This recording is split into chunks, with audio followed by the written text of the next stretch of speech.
if there's one thing we know about real estate, it's that you never, ever know everything about real estate. There's always a new scenario or a new, or I had never thought about that moment that comes up in your working with the public. And why is that? Well, it's because real estate at its core doesn't really change. I mean, houses are bought and sold, commercial properties are bought and sold, land is land, God's not making any more dirt. But what does change is consumer behavior and also technology. And if we know anything about technology, it's that every time it looks easy, there are 47 other things that crop up in the background that make us say, who thought of that?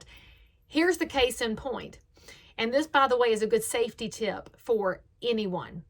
I was meeting with a buyer client this past week. We're looking at the house she has under contract. She was trying to get her deposit sent in. And as she was trying to get her deposit sent in, she could not get the electronic banking to work. It kept asking her to confirm her access because it was a new browser window. She never got the confirmation text. Finally realized what was going on. She changed her phone number. Now, why'd she change phone number? People get very attached to it. Well, it's not just because she's changing areas. It's because she has a bad situation with her ex. And when I say bad, I mean the ex doesn't need to know where she's located, doesn't need to know anything about anything. And frankly, that's totally her prerogative. But you should also know that women in situations like this could be an actual physical risk. And so I'm grateful when they find a way to be safe. So she changed her phone number. But when she changed it and changed it on the surface level for all these accounts, you know what she forgot about?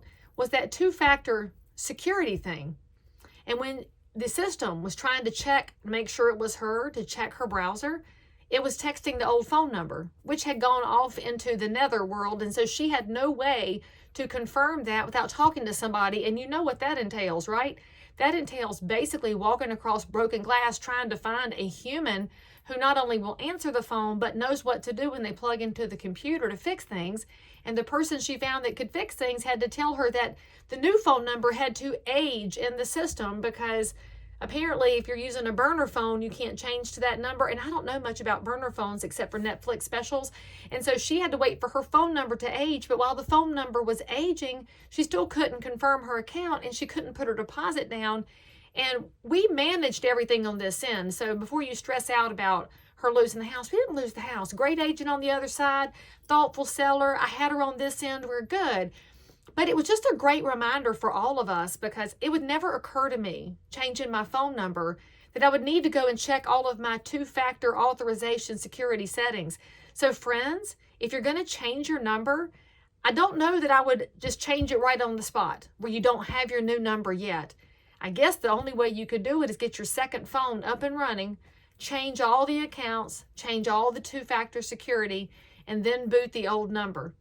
We're just going to have to be thoughtful, a little methodical, and maybe slow down a little bit to make sure that we have access to our assets and, most importantly, access to safety and protection when somebody else doesn't have your best interest in mind.